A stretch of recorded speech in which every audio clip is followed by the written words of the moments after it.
રીતુસ kitchen. તો આજે આપણે ટેસ્ટી એવી કેરીની ચટણી બનાવવાની છે।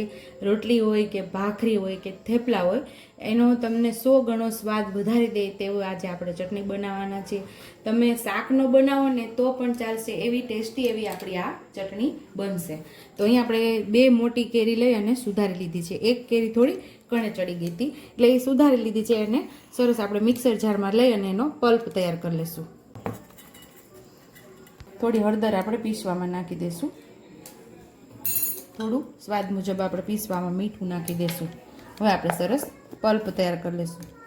તો અહીં આપણે પલ્પ તૈયાર કરી લીધો છે। હવે આપણે આનો વઘાર કરવાનો છે। આ ચટણી આપણે જે બનાવીએ છીએ ને આજે આખા વર્ષ માટે એવી ને એવી ટેસ્ટી આપણે ચટણી બનાવવાના છીએ। 3 થી 4 ચમચી જેટલું આની અંદર આપણે તેલ ઉમેરી દીધું છે। અહીંયા આપણે અડધી ચમચી જેટલું જીરું ઉમેરી દઈશું, થોડી હિંગ, હવે પલ્પ,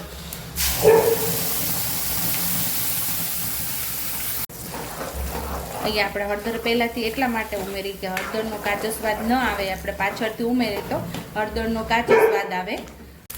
મીઠું એટલા માટે ઉમેરેલું કે આપણે આ કેરી ઝડપથી પાકી જાય અને એકદમ સરસ આપણે પલ્પને પકાવી લેવાનો છે। જરા પણ કાચો ન રહેવો જોઈએ અને જે આપણે કેરીનું પાણી થયું છે ને એ બધું બળી જવું જોઈએ આની અંદર।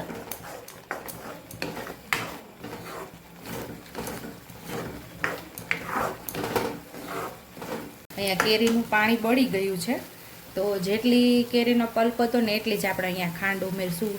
તમને ગળપણ જે પ્રમાણે ફાવતું હોય વધુ ઓછું કરી શકો છો અને ચાખી લેવાનું। ખાંડને સરસ આપણે મિક્સ કરી દઈશું।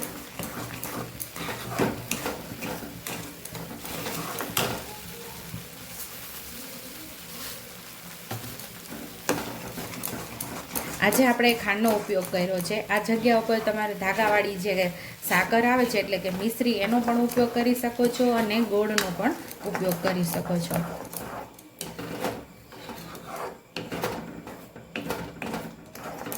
જો આ કેરીના જે ટુકડા આવે છે ને એ તમને ખાવાની એટલી મજા આવશે કે વાત જ ન પૂછો। અહીંયા જો આપણે બધી ખાંડ મેલ્ટ થઈ ગઈ છે ને હવે આપણે એક ડીશની અંદર આપણે લેશું, થોડા ટીપા પાડશું, થોડોક ઠંડા થવા દઈશું। હવે આપણે આમ જોશું, આવી રીતે આમ જોઈએ તો એક તાર જેવું થાય છે જો, અને તૂટી જાય છે એટલે થોડીક વાર છે। જો આવી રીતે આપણે તાર બને છે પણ એ તૂટી જાય છે એટલે થોડીક એવી વાર છે। તો 2 મિનિટ આપણે થવા દઈશું।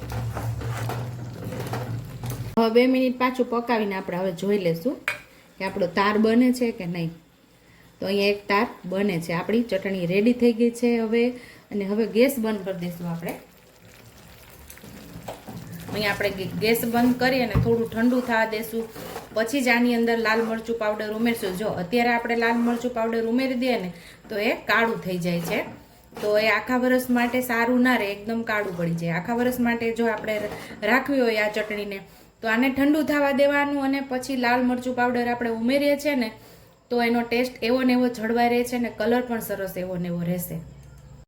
તો અહીંયા આપણે હાથથી અડી શકાય એવું ઠંડુ થઈ ગયું છે, તો આપણે 1 થી 1.5 ચમચી જેટલું લાલ મરચું પાવડર પહેલાં ઉમેરશું અને મિક્સ કરશું। અહીંયા આપણે કાશ્મીરી મરચું મિક્સ છે એટલે બહુ તીખું નહીં થાય, બાકી તમારા ટેસ્ટ મુજબ તીખું તમે કરી શકો છો।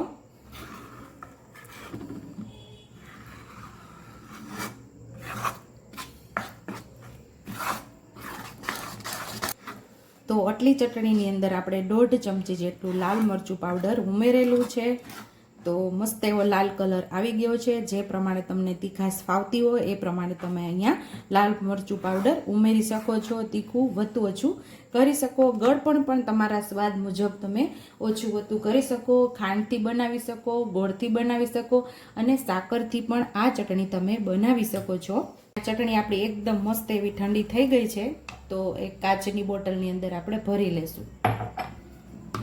ટેસ્ટી એવી આપણી કેરીની ચટણી તૈયાર છે। આ ચટણીને તમે આખું વર્ષ પણ સ્ટોર કરી શકો તેવી ટેસ્ટી અને શાકની પણ જરૂર ન પડે એવી આપણી કેરીની ચટણી તૈયાર છે। જો તમને મારી રેસીપી પસંદ આવી હોય તો મારી રેસીપીને લાઈક કરજો, શેર કરજો, સબસ્ક્રાઈબ કરજો, બેલ આઇકોનને દબાવતા ભૂલતા નહીં અને કમેન્ટ બોક્સમાં કમેન્ટ કરજો કે મારી રેસીપી કેવી લાગી. તો આવજો.